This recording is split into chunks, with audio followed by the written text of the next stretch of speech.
नमस्कार दोस्तों, आप देख रहे हैं द गीता और आज हम बात करने जा रहे हैं उस अनंत शक्ति की जो सृष्टि के आरंभ से अंत तक विराजमान है। वो जो कालों के काल हैं, देवों के देव हैं, त्रिलोक के स्वामी हैं, महादेव। जब भी संसार में अंधकार बढ़ता है, जब भी अधर्म अपनी सीमा पार करता है, तब कोई और नहीं, स्वयं शिव ही संतुलन स्थापित करते हैं। महादेव केवल एक देवता नहीं बल्कि चेतना का वह स्वरूप है जो हर जीव के भीतर बसता है। महादेव का स्वरूप अत्यंत अद्भुत है। जटाओं में बहती मां गंगा, मस्तक पर अर्धचंद्र, गले में सर्प, शरीर पर भस्म और हाथ में त्रिशूल।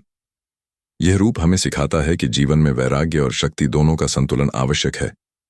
शिव श्मशान में भी विराजते हैं और कैलाश पर भी। इसका अर्थ है कि जो मृत्यु से नहीं डरता वही सच्चा जीवन जी सकता है। द गीता आपको यही याद दिलाता है कि शिव का मार्ग त्याग, धैर्य और सत्य का मार्ग है। महादेव को भोलेनाथ कहा जाता है क्योंकि वे अपने भक्तों की सच्ची भक्ति से तुरंत प्रसन्न हो जाते हैं।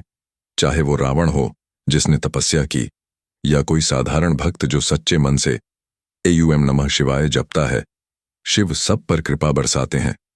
उनकी तीसरी आंख केवल विनाश का प्रतीक नहीं बल्कि अज्ञान के नाश का प्रतीक है। जब वह आंख खुलती है तो केवल बुराई समाप्त होती है। शिव और शक्ति का मिलन हमें यह सिखाता है कि ऊर्जा और चेतना एक दूसरे के बिना अधूरी है। माता पार्वती के बिना शिव शव हैं। यही कारण है कि अर्धनारीश्वर का स्वरूप हमें संतुलन, सम्मान और एकता का संदेश देता है। जीवन में भी जब हम अपने भीतर स्त्री और पुरुष ऊर्जा का संतुलन बना लेते हैं, तब हम पूर्णता की ओर बढ़ते हैं। महादेव का डमरू सृष्टि की ध्वनि है। कहते हैं कि जब शिव ने डमरू बजाया तब संस्कृत के स्वर उत्पन्न हुए। यह केवल कथा नहीं बल्कि यह दर्शाता है कि ब्रह्मांड की हर ध्वनि में शिव का कंपन है।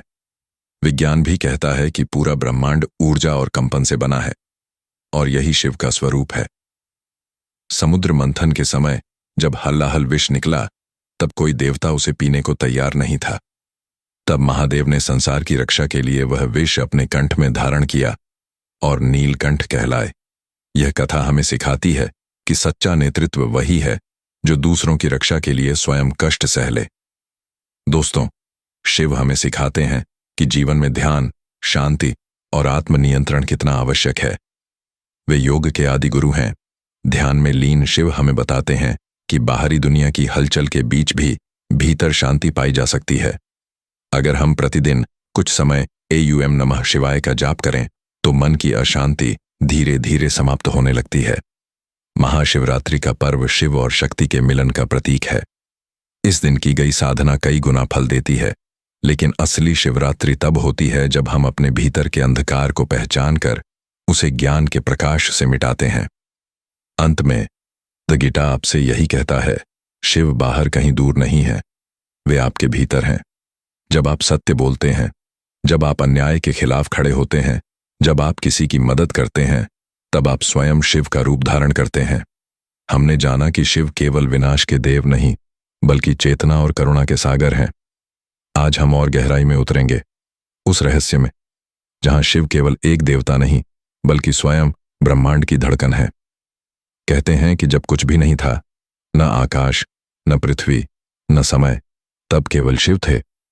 उन्हें आदियोगी कहा जाता है क्योंकि योग का पहला ज्ञान उन्होंने ही दिया।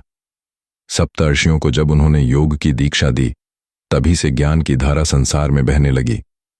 शिव हमें सिखाते हैं कि असली शक्ति बाहरी संसार को जीतने में नहीं बल्कि अपने मन को जीतने में है। जो अपने विचारों को नियंत्रित कर लेता है वही सच्चा विजेता बनता है। महादेव का तांडव केवल नृत्य नहीं बल्कि सृष्टि का चक्र है। जब शिव तांडव करते हैं तब सृजन, पालन और संहार तीनों शक्तियां एक साथ सक्रिय होती हैं। यह हमें याद दिलाता है कि जीवन में परिवर्तन अनिवार्य है। जो जन्मा है उसका अंत होगा और जो समाप्त होता है वह किसी नए रूप में पुनः जन्म लेता है। यही प्रकृति का नियम है, यही शिव का संदेश है। रावण ने जब कठोर तप किया तो शिव ने उसे असीम शक्ति का वरदान दिया, लेकिन जब वही शक्ति अहंकार में बदल गई तब उसका विनाश भी निश्चित हुआ। ये कथा हमें सिखाती है कि शक्ति का सही उपयोग ही हमें महान बनाता है, वरना वही शक्ति हमारे पतन का कारण बन सकती है। द गीता आपको यही समझाता है कि शिव की भक्ति का अर्थ है विनम्रता और संतुलन। महादेव का वाहन नंदी केवल एक बैल नहीं, बल्कि धैर्य और निष्ठा का प्रतीक है। नंदी